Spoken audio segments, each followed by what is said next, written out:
they say in Pittsburgh, yins.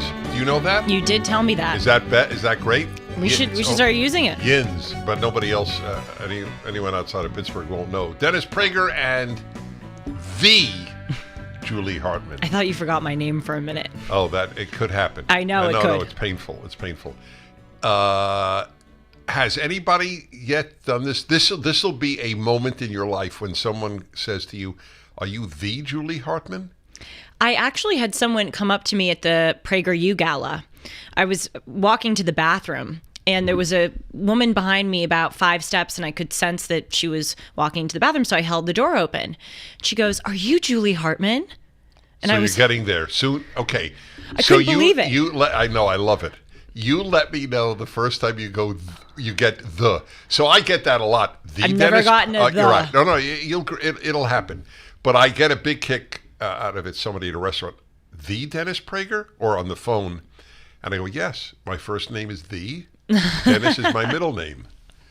Why do they say the? I mean, well, because theoretically, Julie Hartman has more people than Dennis Prager. There are very few Dennis Pragers around. Well, so I found this them. is the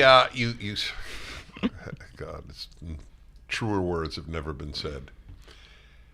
So this is the day after Christmas and the day after Hanukkah. Works out perfectly.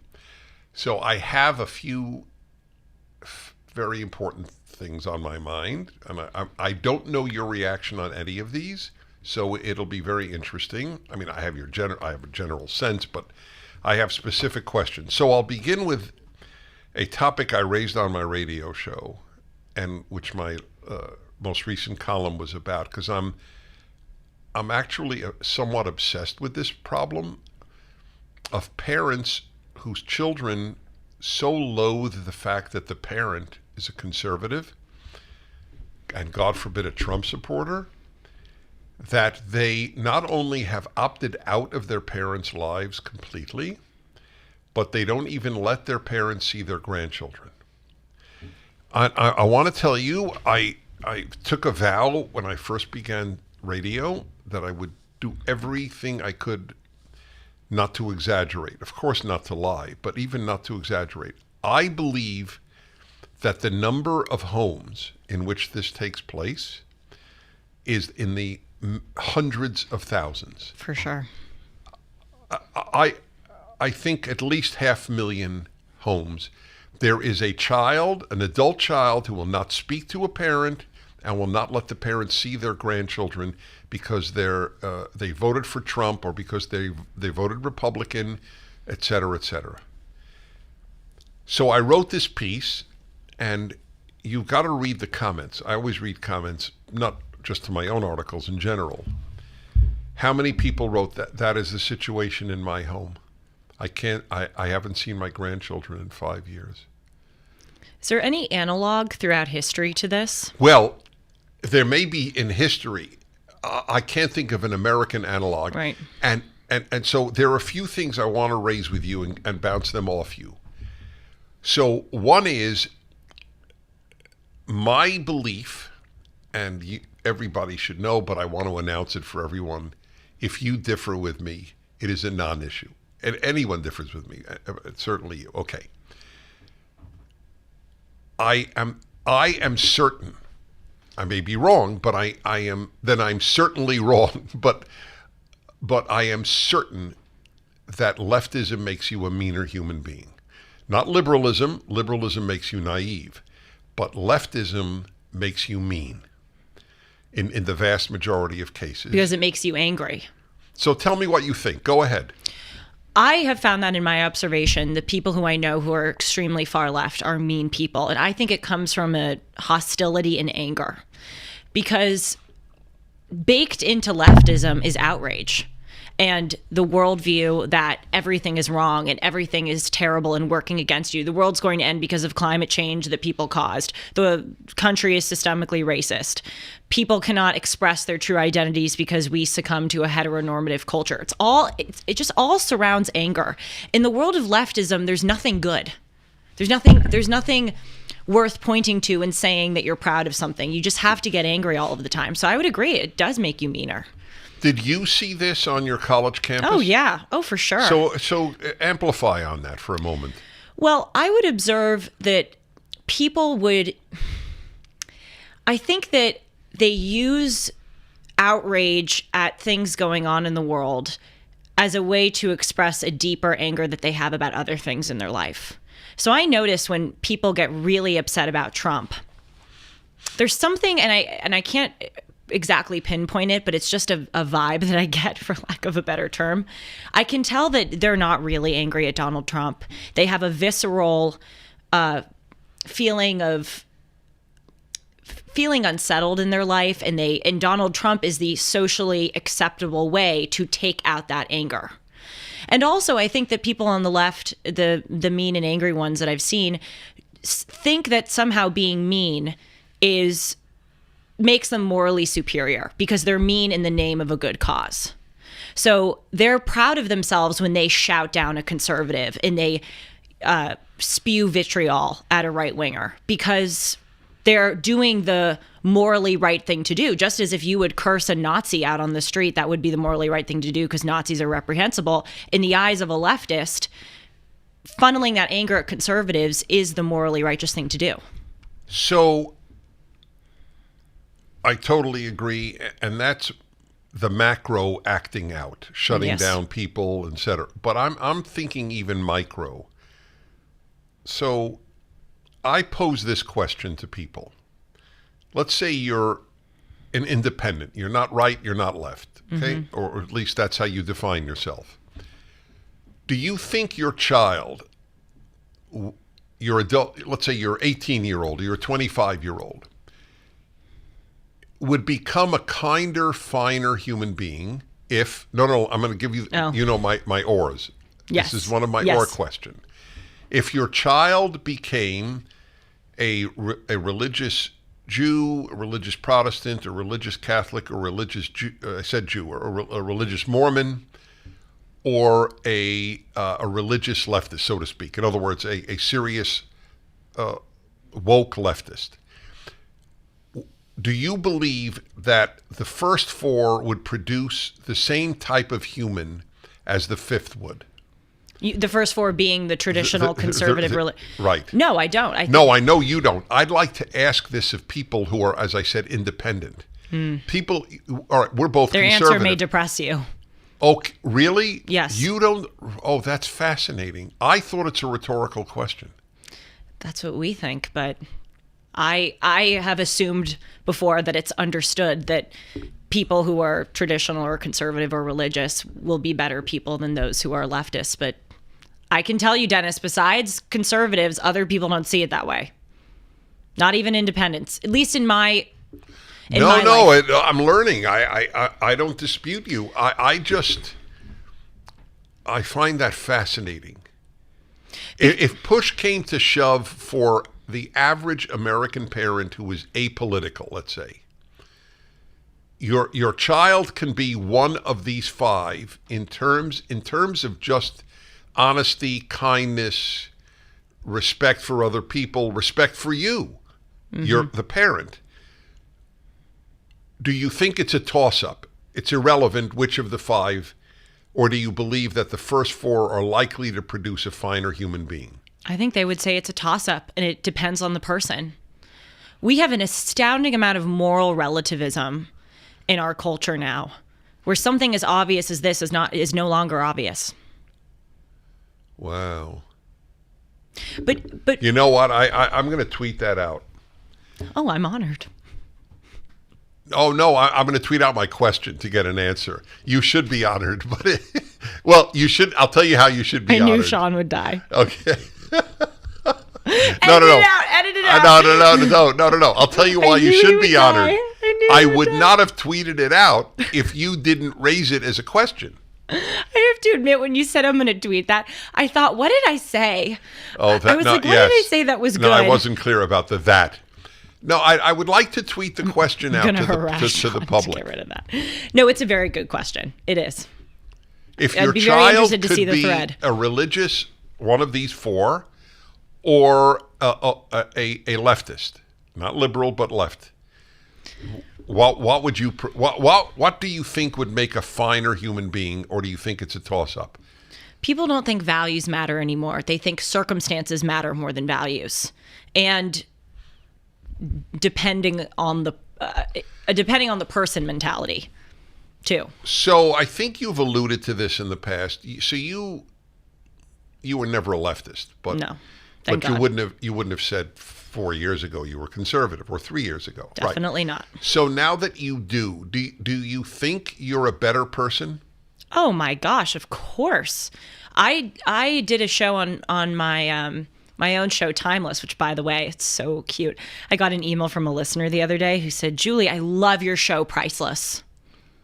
Oh, Isn't listen. that so great? This is part of the joy of being a public person. Oh my God, she made me double over laughing. You know how often I have been introduced as the author of Happiness is a Serious Business?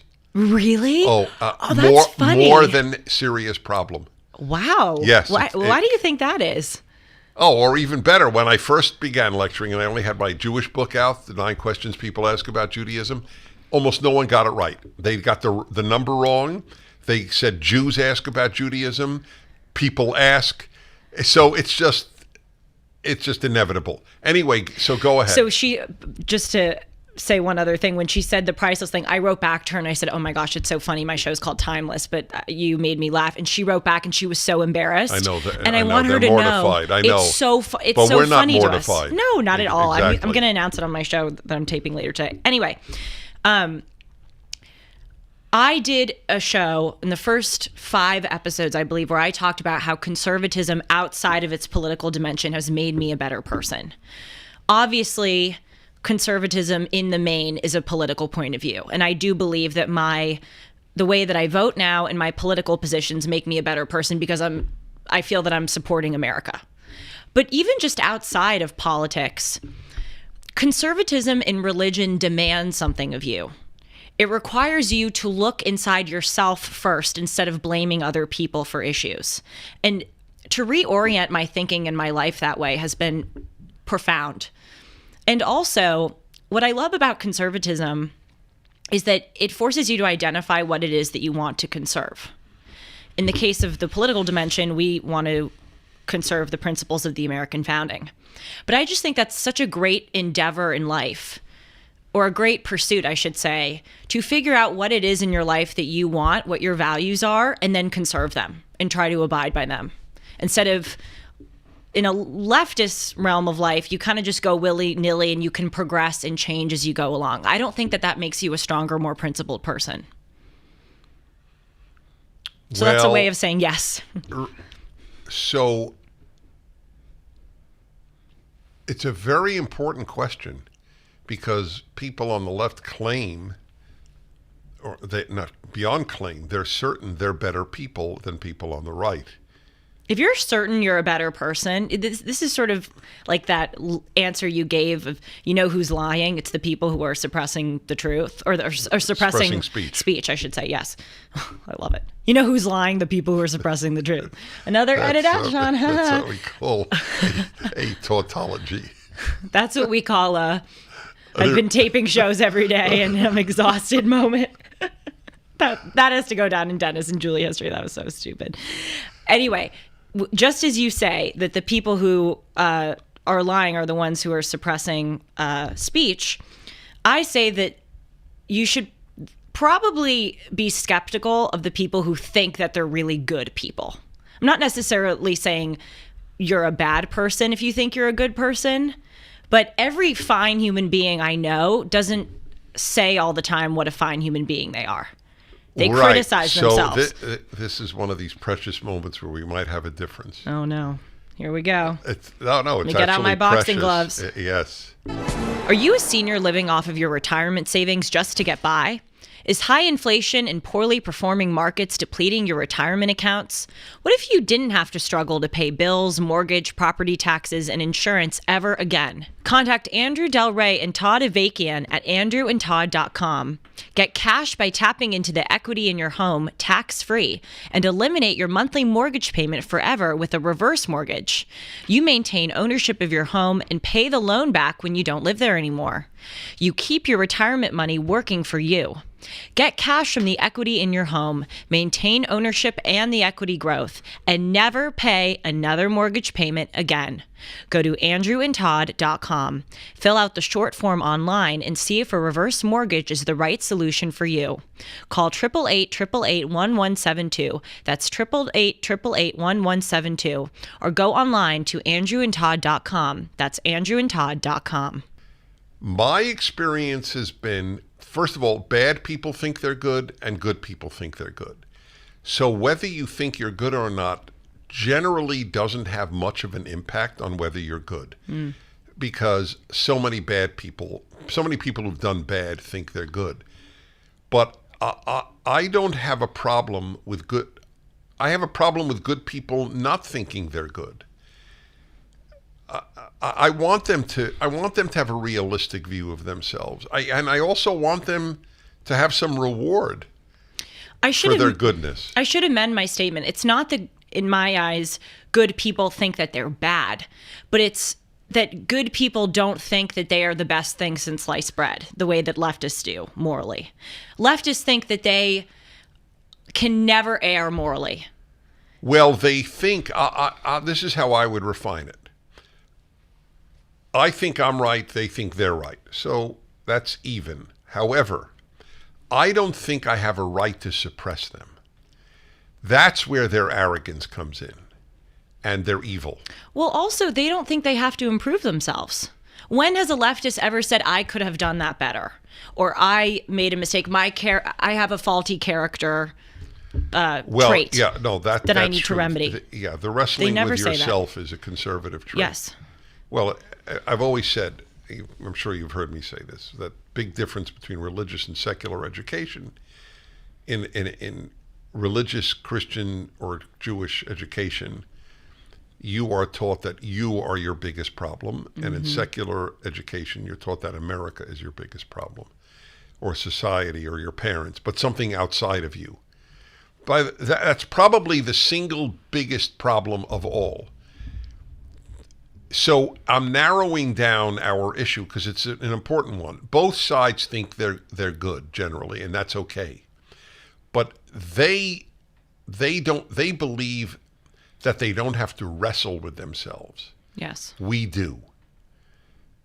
That's a big difference. That's a very big difference.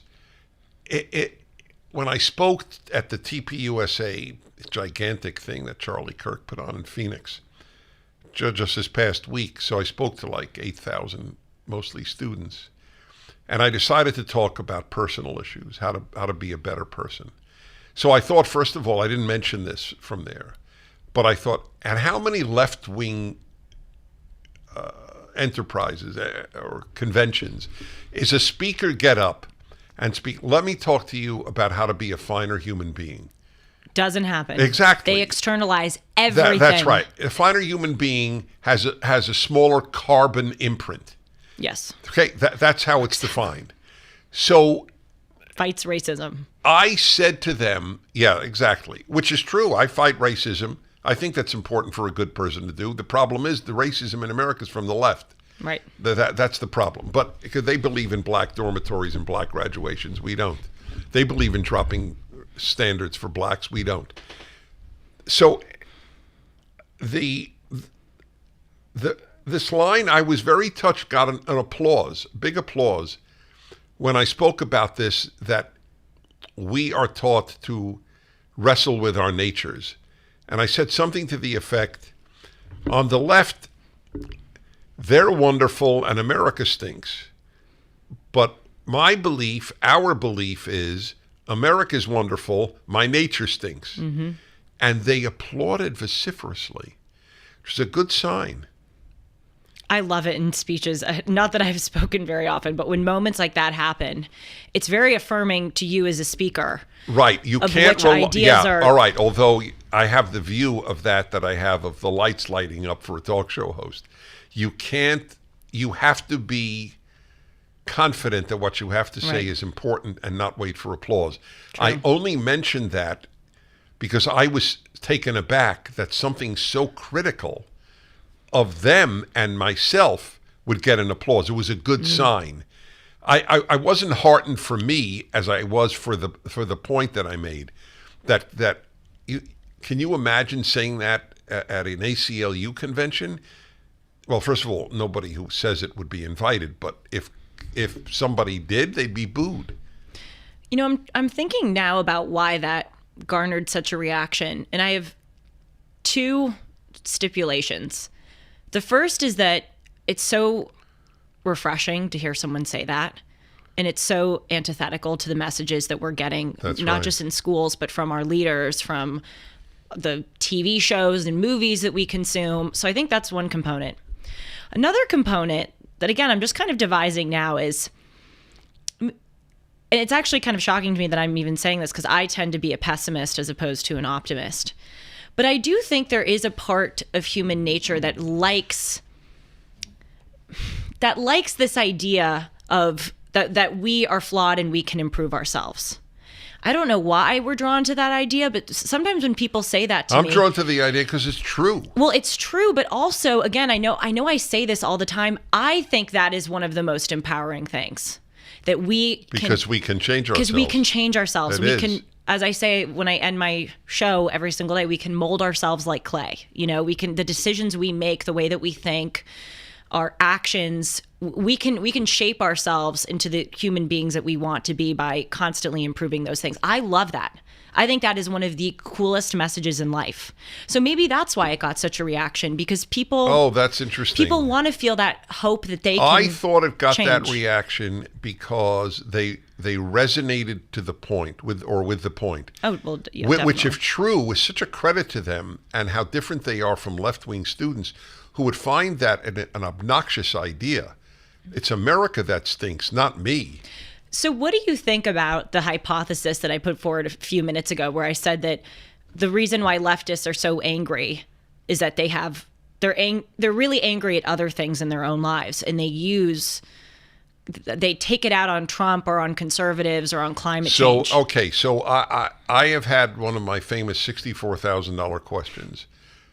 Does the angry and bitter and mean, are they more likely to be drawn to leftism, or does leftism make you bitter, angry, and mean? And my answer is both. Both, for sure. Yes. Oh, yeah. Now, look, what are you going to be bitter, angry, and mean about if you're conservative? You probably have a religion which somewhat subdues the bitter, angry, and the mean. You're a big believer in the great American values. You think you live in a good country, or what until very recently was the best country. Now I don't know what the best country is. I can't believe I'm saying this. I know. God, I was thinking that the other day. It never occurred to me that I would ever say I don't know what the best country is. The damage the left has done in such a speedy amount of time, short period of time, is astonishing. Anyway, so back to my. I have a few points about this in light of the season that we're in. So my original one was how mean your child must be to not allow you to see your grandchildren because he or she is a leftist and you're a rightist. So let me do a like part 12 or whatever part we're up to. As honest, and you are honest, but dig deep to be as honest as possible on this. Can you imagine a conservative adult child not allowing his or her parent to see the grandchildren because the parent is a leftist? I'm not going to say it never happens. But do you know of any? No. Okay. No. No. I don't know of any. And I can't imagine it either. I can't. It's inconceivable. It's exactly. It really is inconceivable. And if it did happen, every one of us would say, "What are you, an a-hole? Right.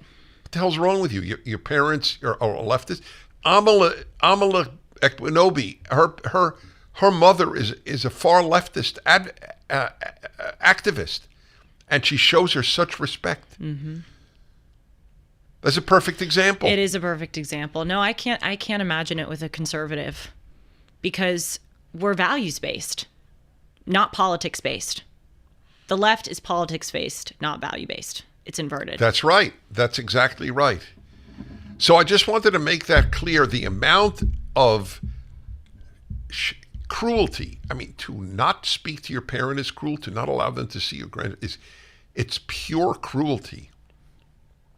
And there's no other word for it. And to do it based on you don't agree with them on the issues. Mm-hmm. And I mean, look, this is one extreme, and unfortunately it is so common nowadays to see people truly like breaking ties with their family members permanently because of politics. But there are also gradations of that aren't as severe. And I've even experienced in my own family, thankfully, I don't not speak to someone because of their politics, or rather they don't. No one has cut me out because I'm conservative. But I have had relationships damaged and diminished as a result of my public work, where at the dinner table, if certain relatives are in town and come over, we cannot talk about my job ever. We won't even bring it up. We certainly can't talk about the news or politics. And that, again, that's not as severe as cutting the cord, but in a way it is, because your relationship is just a shadow of what it once was. And it's really sad, because I want to hear their arguments. I want to be able to talk about the big issues in life, right. Even if I think they're dead wrong. You and I and virtually every conservative knows all their arguments because, as I always say, we read them, watch them, and right. study under them. They don't read us, they don't watch us, and they don't study under us. It's crazy how few people at Harvard knew, like, Jordan Peterson, for instance. That is a giveaway beyond They don't know their words. names. No, or Tom Sowell. No. Oh my gosh. I would bring up Tom Sowell to people and they would look at me like, who are you talking about? That's right. Exactly. It is fascinating. I would love to do a multiple choice on quiz. Who the average Harvard student heard of. You did a really great quiz. I think it was like a year and a half ago. Are you a liberal or a leftist? Right. Oh, yeah. I did 32 questions. We should redo that, because we talk on this program, I think last time, like, do people know Pol Pot? We should like draft up a quiz and try to coerce people my age into taking it. They probably wouldn't, because they would know they would be exposed. But we should give it out to parents and say, you need to make sure your kid knows this by the time they're 18. More of your formerly fellow students at Harvard, I believe, would know the slave woman that Thomas Jefferson had kids with, than would know Pol Pot. It's such an apt example. It's true. It's true. People know more about the history of slavery and indigenous migration than they know about Mohammad Mossadegh in Iran, who was overthrown in 1953 in the CIA coup.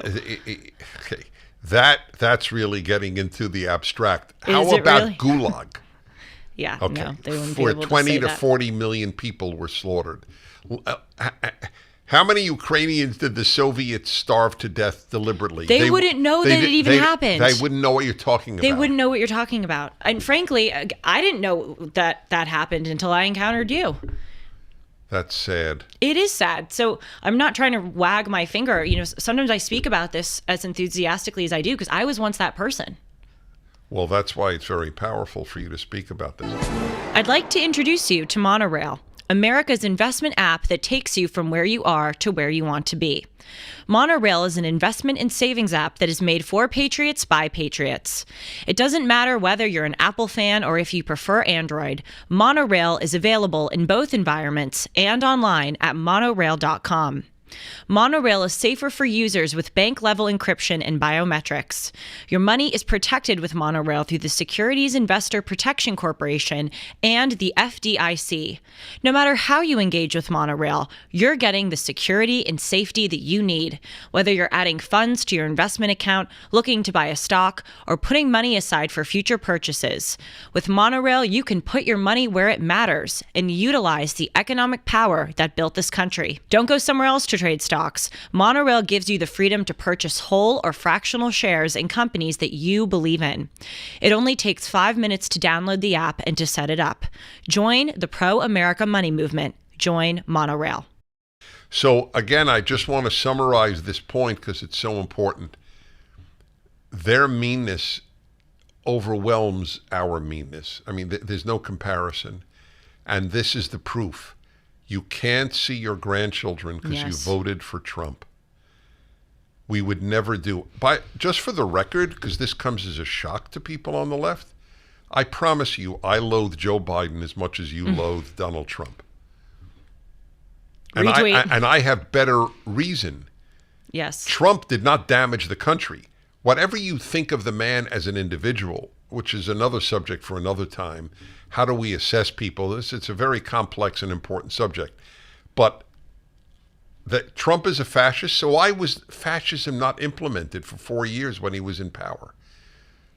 What are you talking about? You made that point. I thought it was excellent recently. Maybe it was on the Young Turks or something where you said there was no diminution of liberty under Trump. Yes. But there has been Massively. A significant amount under exactly. Biden. I have used that many times in arguments. Well, another thing is, Donald Trump and his policy positions would have been completely mainstream for a conservative in the 70s, but Joe Biden and his policies would have been outrageous for Democrats even just half a century ago. To have a guy in drag speak at the White House?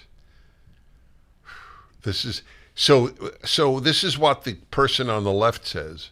Oh, I don't want my kids to have a model in Donald Trump, but you do want your kids to have a model in a drag queen? I know. And also, you need to figure out what your options are and what to prioritize. So if I have Trump, who is personally, reprehensible or loud and angry and doesn't have any manners, all of these things that are true, but he's a great president, I would rather take him as my president over someone who is, at least on the surface, mannered, but is an awful president. Because I'm voting for a president. I'm not voting for a parent. I'm not voting for a teacher or a role model. I'm voting for someone to run our country. I don't understand how people can't see that difference. The whole time when people say Trump is this, Trump is that, so I'm just curious. If you, God forbid, had serious cancer, would you choose your oncologist based on how fine a human being he was or how fine a surgeon he was? Mm-hmm. Well, I say to people a lot, I go, let me ask you a question.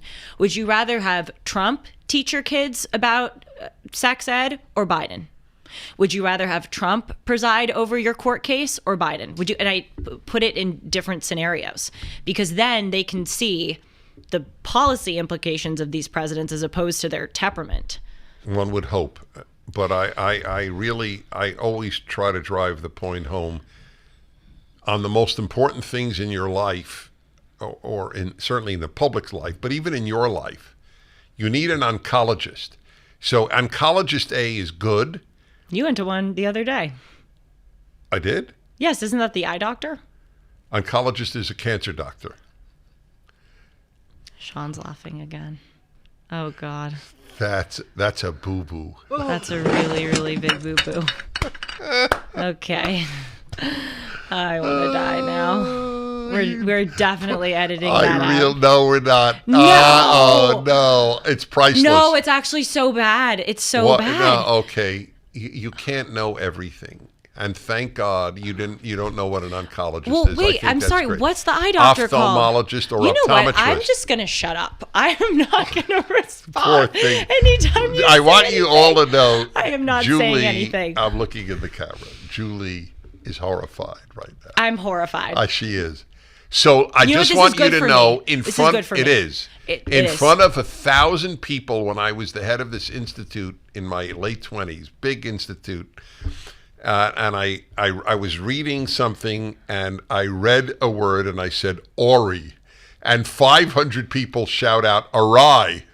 Oh no! So I haven't forgotten it. Do you understand? Yes. It's like this. No, it's true. It's true. Whenever I err, I. But as you said, I said to myself, it's good for you, Dennis. Okay. It's good for me. Yes. You got. All right. So oncologist is cancer doc. So do you have terrible cancer? A loved one does. You have two choices. One is a fine doctor, a fine oncologist, who is known for his decency. He has never been unfaithful to his wife. The other oncologist is known as sort of a magician as an oncologist, sort of a genius when it comes to cancer, but is a pretty reprehensible guy. Is a womanizer, even though he's married. So which one would you take? Why is it any different for my country?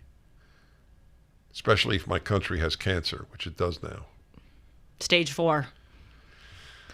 That may be true. So with these people who don't allow their kids to see their grandparents, I often wonder, when are you going to wake up and realize... Oh, that's a great question. What a rotten decision you made. So I wonder that too. When is the guilt going to kick in? Right. Is it when your parents die? Or when you die? Yes. Well, so I'm so angry at people who do this to their parents, and not all of them do it. Most it's on politics, but many for other reasons, and which are no more valid. Mm-hmm. I mean, if you're beaten by your parent, they're thugs, and they nearly drowned you. Okay, but that's very rare. Right. Okay. So I think always in terms of justice, and there is no justice ultimately in this world, but I'd like to increase the amount. Do I wish that their children do to them what they did to their parents? I'm haunted by this question. I am too. And it's really hard. Yes, but part of me hopes that their children do that to them, and that they die miserable for what they did to their parents. These parents did nothing wrong, nothing. They only loved their child, and they get kicked in the teeth by the scum leftist that their child is. Not every child who's a leftist is scummy, but every leftist who does this is, and vast numbers of them do. And I'll tell you another thing. What drives me crazy is I talk to them. So who is this? Your son or daughter? It's my son. It's you. I don't know if it's. I think it's more often the daughter, but it's often sons. But here's the kicker that I'm pointing to is, so what's with the daughter-in-law? Doesn't she want to unite her husband with her parents? No. She's more left than he is. This is the common reaction. There was a time when you assumed that one of the roles of your son-in-law or daughter-in-law was to help their spouse reconnect with their parents. That's a beautiful really role that a spouse should play. And they do the opposite. We don't think in terms of roles. Don't talk to that Trump supporter. We don't think in terms of roles or obligations or duties obligations anymore. Is a conservative word. Yes, it is. So what you just said fascinated me because it's something that I grapple with too. Do you believe in karma? I know that you may wish karma upon those. I don't, but I do. Karma in this life or afterlife? Oh, I believe in an afterlife, but I do. No. Karma is resurrection. In other words, it's a cycle. You come back. Reincarnation. Karma is reincarnation. I thought they were separate. I mean, obviously, I would defer to you. No. So the afterlife is not karma informs your reincarnation, but karma and reincarnation are separate. Not. I mean karma in the sense of karma is you get what you deserve. Yes, I mean that right. In this lifetime. Yeah, but I in don't this believe lifetime, in reincarnation. Oh, you don't? Okay, I believe fine. in an afterlife. But all right, so in this lifetime, there are people who have a karma-like consequence. Mm-hmm. What goes around comes around. Yes, that's true. But most people who've done really, I have an interesting thought for you on this. In this life, evil is rarely punished. Foolishness is punished. God, that is true. See, that's the Dennis Prager truth bomb. It's a truth bomb. So elaborate. So can you give some examples? People very rarely, unless you're caught by the police and jailed and punished, most bad things, these people who won't let their parents see their grandchildren because they voted for Trump are probably not going to get punished in this lifetime. It's too evil to get punished, unless the child does it to them too, which I hope they do. But foolish decisions, They are punished in this life. That is a really, really good point. Yeah. Well, that's one of those points. I came up with a lot of points earlier in life, but this one is purely the function of having lived longer. Really? Yeah, because I realized, oh my God, that's what gets punished, foolishness. My dad has this excellent saying. He's been telling it to me since I was 5 years old. People get themselves. Yeah, that's right. I agree with you that, I mean, there isn't nearly enough justice in this world. It's very depressing. It is very depressing. But I do think that there is more justice than we think there is. But you have to look for it in unconventional ways. So, if I think about someone who's probably a leftist, a very mean person, and, they get a good job, or they have a great boyfriend or girlfriend, or their life seems to be good. Sometimes you wonder, well, why? Why does it seem like this person is getting rewarded? But I believe, for instance, using the mean person as an example, that person will just have a wretched life living in their own body. Because when you're a mean person, I don't think it's possible for you to be truly happy. Oh, I agree with that.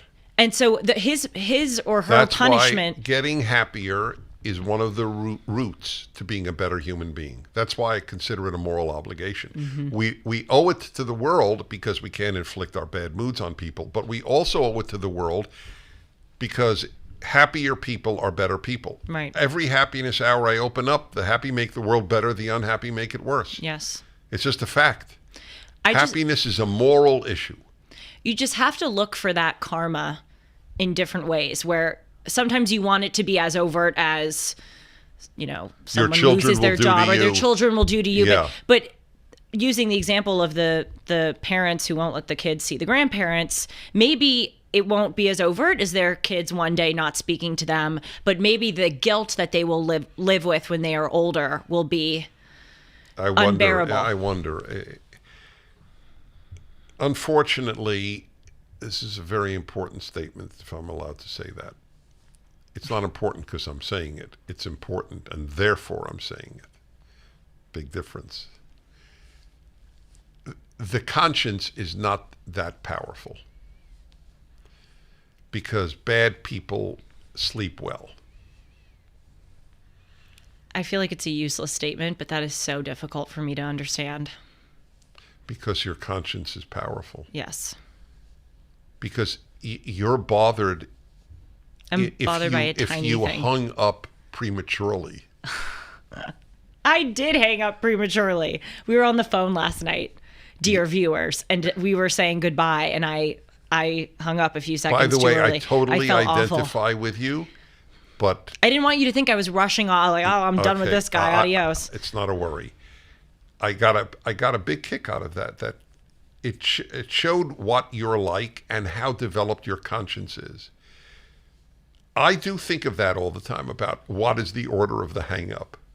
I know. It's a little awkward. Well, in every somebody has to hang up first. Right. You can't go 1, 2, 3, I know. and then you both hang up. But I wasn't even aware of it. But I'm just pointing it out. You have an extremely developed conscience. So you can't imagine what having a conscience that is useless is like. Most people, their conscience is useless. I'm sorry. And I'm not saying that to be self-congratulatory. No. And I'm not doing it to congratulate you. I'm just making a comment. It's so I just want people to understand when people say, "Oh, I don't need God. I answer to my conscience." I know. I need ridiculous. A vomit bag. What are you, an idiot? What bad person doesn't answer to his conscience? By the way, this is a little bit off topic, but welcome to Dennis and Julie. We're always going off of exit ramps, and it's great.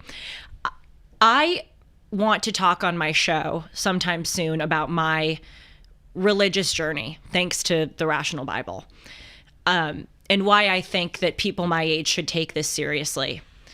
And this thought just hit me like a lightning bolt, and I want to share it with you and get your reaction. That as much as people say nowadays that they're secular or atheist or don't believe in God, almost every single person, when they're in moments where they feel like they may die or when they're in danger. Let's say you're Well, that's driving. it. There were no atheists in foxholes. Did Yes. you ever hear that phrase? No, I haven't. That's the phrase. When you are in your most vulnerable, Right. terrified moment, every single person starts praying. Even the avowed secular atheist will start praying. If that isn't proof that we all, to an extent, do believe in God and certainly need God, then I don't know what is. Well, I actually have an ambivalent reaction to that because I don't see God as a celestial butler. I love it. I love that line. It's one of my favorites. Oh, really? I think about it all. I think about it honestly, like when I'm praying and I'm asking for things. Right. Well, I almost never ask for things. I say, I'm so sorry, God. I hope I'm not treating you as a celestial butler. Well, that's beautiful. I say that. Sorry, go on. I've asked God twice for things. Twice? Yeah, in my life. Do you are you like saying it as a joke, or do you No, literally mean I know. two times? I know, and I know the Wow. 2 times, yes. Are you willing to share the 2 times? Yeah, I guess so. So one is silly, and one is very serious. So I'll tell you as soon as you tell everybody about Lear Capital.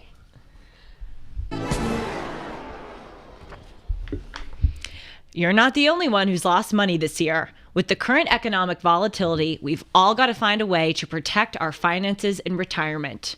Did you know that you can add physical gold and silver into your IRA or 401k? You should consider adding Lear Capital to your retirement, as we are all looking for stable investments. If you want to learn more, call Lear Capital today and ask about the Lear Advantage IRA. You can transfer or roll over your old 401k or IRA into a gold, tax-free, and penalty-free account. And to sweeten the deal, Lear is offering free shipping on every purchase and up to $15,000 in bonus silver to every qualified client. Call for details at 1-800-260-5075. You can get a free precious metals investor guide and work with the top-rated precious metals company on consumer affairs with a near-perfect rating on Trustpilot. Lear Capital is the gold standard in precious metals investing and has over $3 billion in trusted transactions with over 650,000 happy customers in the 25 years they've been in business. So again, call 1-800-260-5075 to get your free kit. See how gold has performed during periods of inflation, government debt, interest rate hikes, economic crashes, and even wars. And you will see that gold has often been that financial bedrock asset in portfolios. And what I really love most about Lear Capital is that it is an American-owned company, proud to do business with those who share our conservative values. So write this number down and give them a call today. 1-800-260-5075. That's 1-800-260-5075. 1-800-260-5075. And if you don't want to call, you can go online to Lear Capital, that's spelled L-E-A-R, learcapital.com. All right. So the first time I was about 9 or even 8 years old, and we went to synagogue every week, and the rabbi in one of his sermons said, if you ever really, really want something from God, say, Ana Hashem Hoshiana. And it's from the Psalms. So, oh God, please help me. All right, I'm giving just a generic translation. So I thought, wow, that's cool. Shortly thereafter, my parents were out of the house, and I was probably throwing a ball, I don't know what, in the house. I broke their most expensive item in the house. Oh, no. A specially made big vase from Italy. Oh, no, Dennis. Yes. I've been there. It's the worst feeling in the world. I actually went, it's 2-story house. I went upstairs, hid in the bathroom, locked the door, and kept saying, Ana Hashem Hoshiana. Oh, that's so cute. Wait, how old were you again? About 8 years old. Oh. And my parents came home, and they saw the broken vase, and just asked how it happened. Oh my gosh. Nothing happened. So I thought, there you go. whoa. I should do that again. But I didn't do it again. That's very interesting to me. Very. Well, I don't know. I was going to use the word trapped, but I love it, so I can't say trapped, but I am trapped by reason. That's why my Bible thing is called the Rational Bible. That's why it's meant so much to you, because I only use reason. Fast forward about 50 years, more than 50 years from the age of 8. And on Rosh Hashanah and Yom Kippur, there are only 2 times a year, generally speaking, where a Jew bows down all the way to the ground. Yes. When I went to So the you services, saw my service. I saw that. Yes. And I make a big deal. I say, I know you've never done this because these are not Orthodox Jews generally. And I make the case on how powerful that is to do. And it's very powerful to me to bow down to God that deeply twice a year. Rosh Hashanah, Yom Kippur, the high holy days of the Jewish calendar. So there was a personal family issue, and I just said, God, I really don't know what else to do, so I need your help. And by golly, like with the vase, well, I don't know if it helped. I can't say God did it. I can't say God did it with the vase. Right. I'm only telling you the 2 times in my life I asked God for something, the something materialized. I don't know if God did it, and how could I know?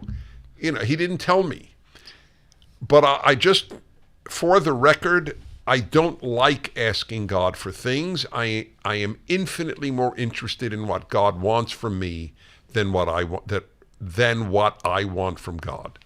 So if you don't mind me asking, when you pray, what are you saying? Are you asking you're asking the bad guy because I don't get into prayer much.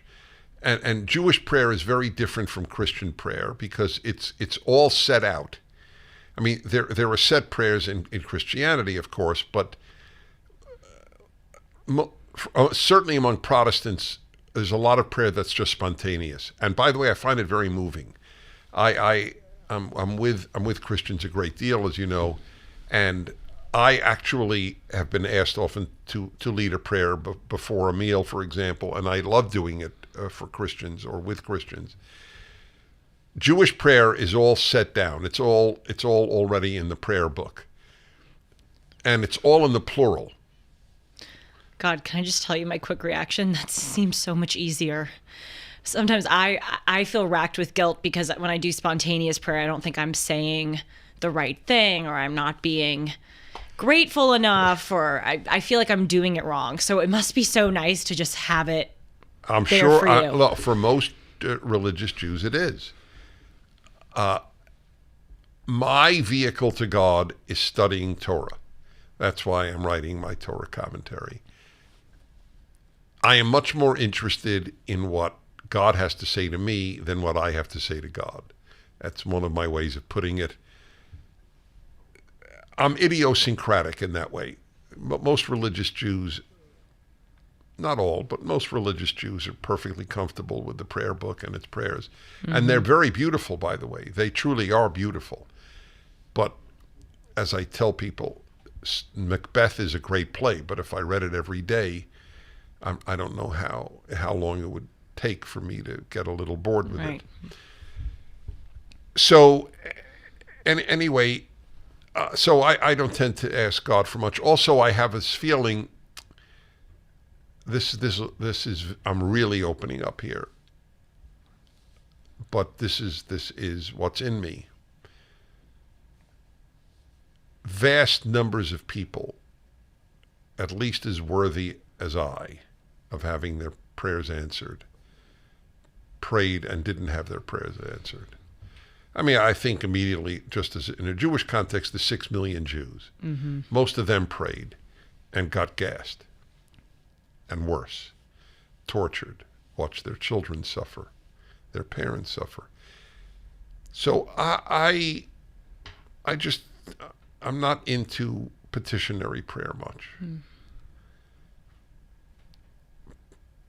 And I don't advocate it to others. I'm just saying that you asked me, so I'm and I think, why should he answer me and not Joe Blow over there? So anyway, it's not my vehicle to God. I want to move topics to something else in light of the holiday season. It's lighter. We've really hit some heavy duty stuff here.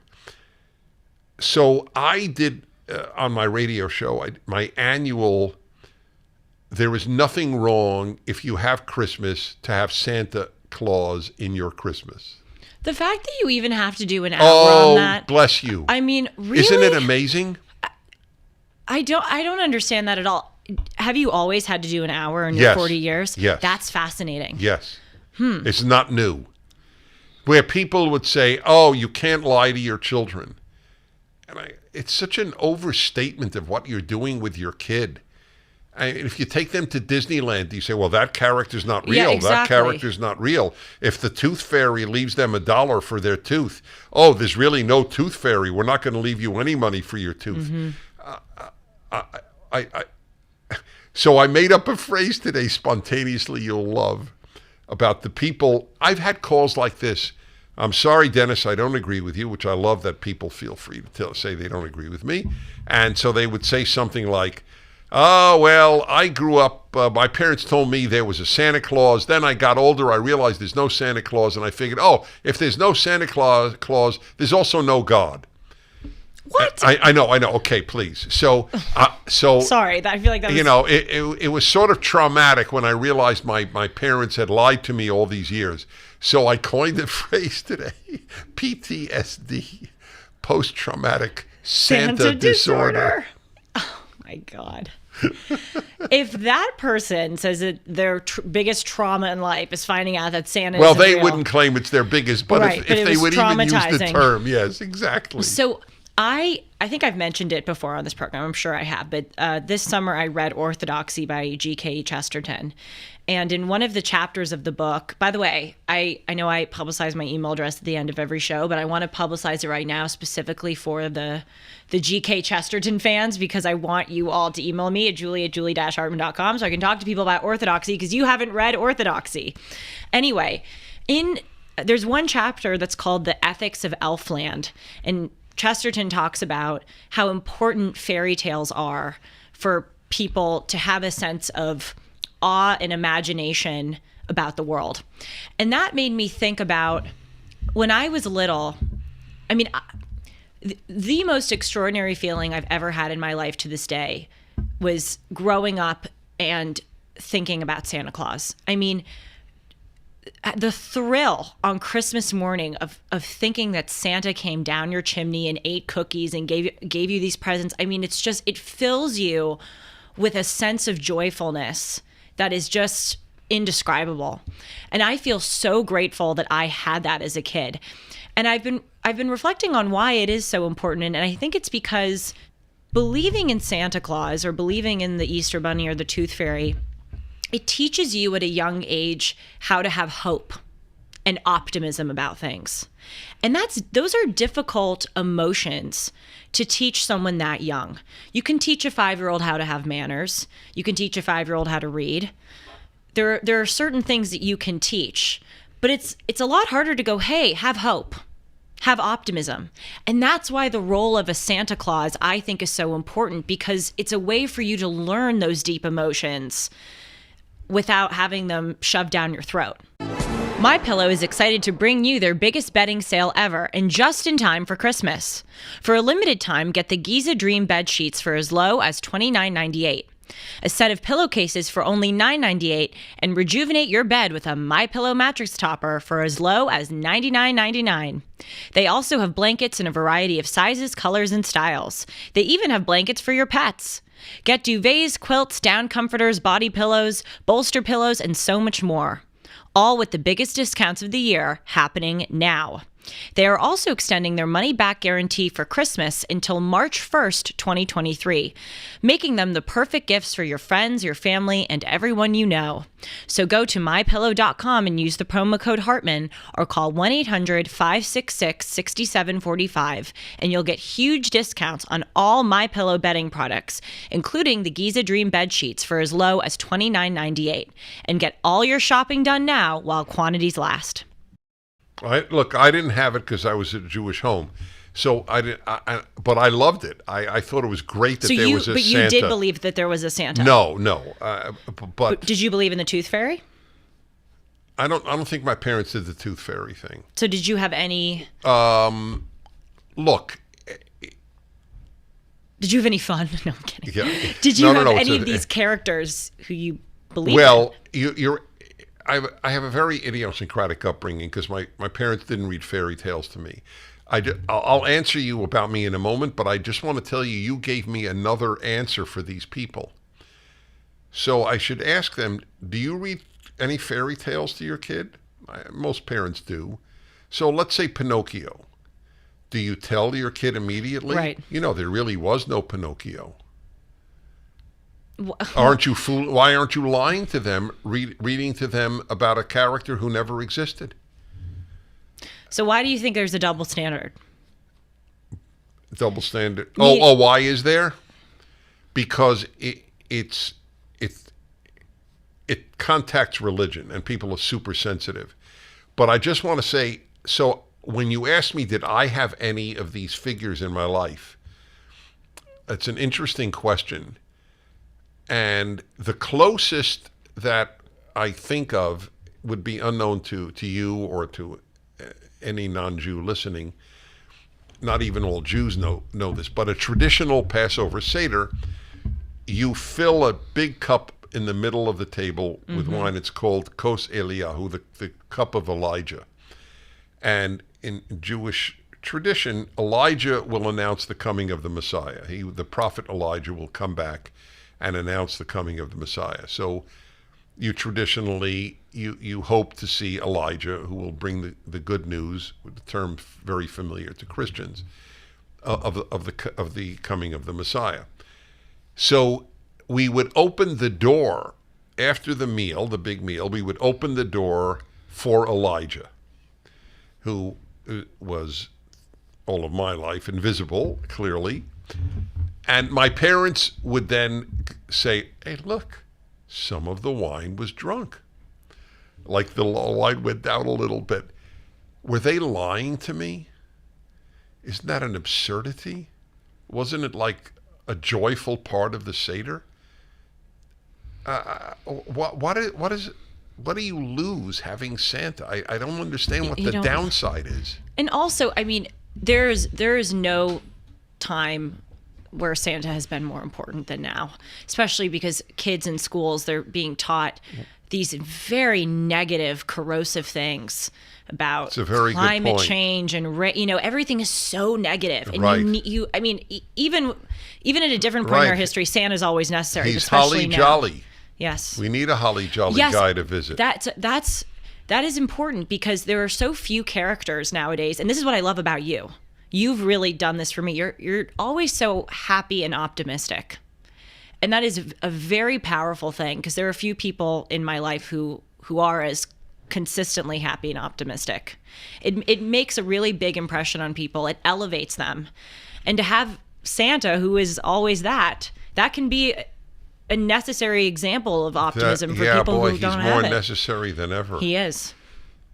I mean, the whole thing, have a holly jolly Christmas, the whole ethos of the time, and I love it. So here's an interesting question. I want to know, you were not raised religious. No. Your parents came from Catholic backgrounds, correct? My mom did. My dad came from a Lutheran background. Okay. All right. Wow, that's a funny combination. Yeah. Luther didn't like the Catholic Church, but okay. So did you have a Christmas tree? Yes. Oh, yes. Did you have gifts that you opened in the morning? Yes, that stopped when I was 8 or 9 when both of my sisters moved away. But for the first few years of my life, yes, we did. Did you like it? I loved it. I told you it was the most Did you wake up early to open them up? I wouldn't sleep the whole night. I would run to the front of the house and look out the window and see if the sleigh landed on my roof. And my mom is the best. She would buy these cookies and she would nibble at them and like eat half of them. As if Santa was there? And then she'd spill No a little wonder milk. he's fat. I know. Cookie in every home. And she would write a note with her left hand saying, "Hi, Julie, it's Santa. I Why? hope you So like that this." it wasn't clear?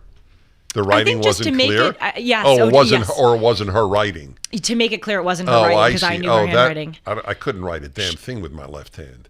That's hilarious. She did everything to make it special. My dad too. They would leave a Santa hat like in the Did you hallway. ever go to church on Christmas? Sometimes, yes, but we kind of stopped doing that. In retrospect, do you wish you had a more religious home? No. Because I'm so happy. I think I said this last time. I'm so happy that I found it on my own and I found your work first. I wouldn't go back and change the way that I was raised. I think it worked out the way it was supposed to for me. Now, will I raise my kids religiously? Yes. But you're not sure which religion yet. Yeah, I'm not sure. Right. Which is fine. My kid will be an ethical monotheist, I'll tell you that. I do at the very least. I do know that. And please say kids. Yes, I should say kids. I can imagine it's lonely service to being humanity for you. Yes. Well, if you speak to only children, they don't speak of great loneliness.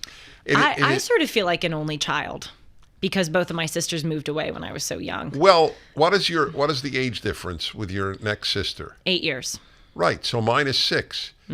I understand that. Yeah. By the time I was in high school, I was the only kid.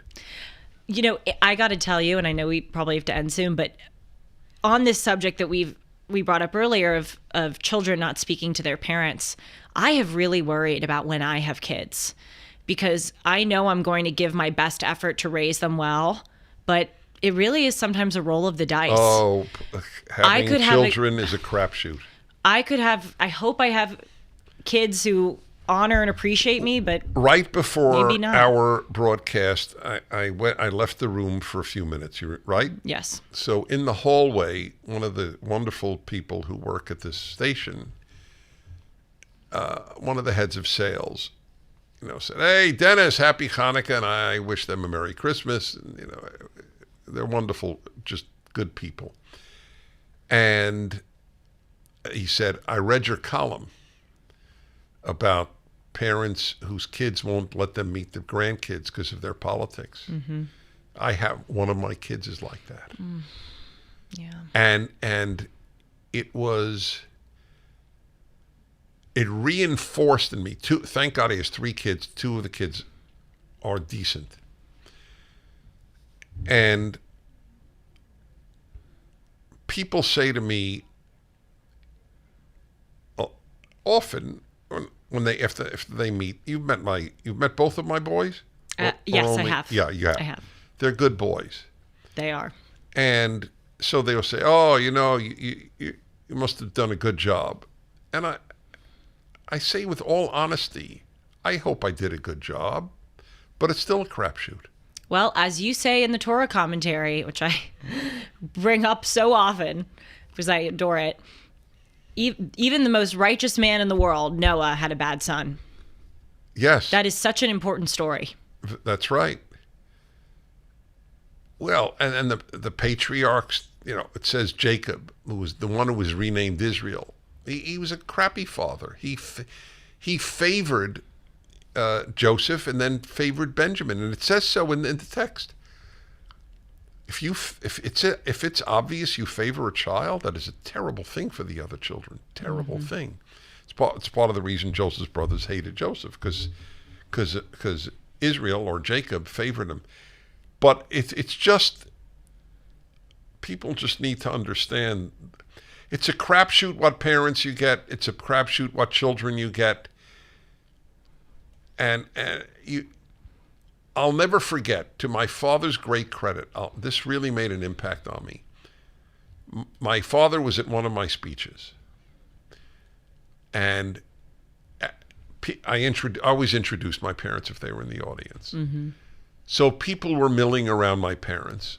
And my father did not see me, but I overheard the following. "Oh, Mr. Prager, your son is really remarkable. You must have done some job as a parent." And my father looked at the guy in dead seriousness and said, "Sir, I'm lucky." And I was very touched because my father was not known for his modesty. But I feel that about my sons. I hope I did a good job as a parent, but I'm damn lucky. And by the way, that's why this is a good thing to leave on, because it's so helpful to parents. If your kids are great, don't take all the credit. And if your kids are not great, don't take all the blame. I'll remember that when I'm a parent. Yeah.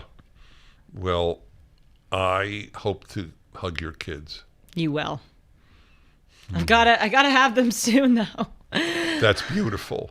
Well, you're expecting me to die No. that quickly? No. I just, No.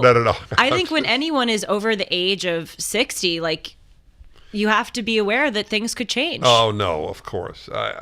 It's exactly right, and I'm lucky in that way, too. And I think of my parents, too, not just you. You know, I think I gotta well, make yeah, sure. Well, that's true. Well, there are a whole host of reasons you should have kids sooner than later.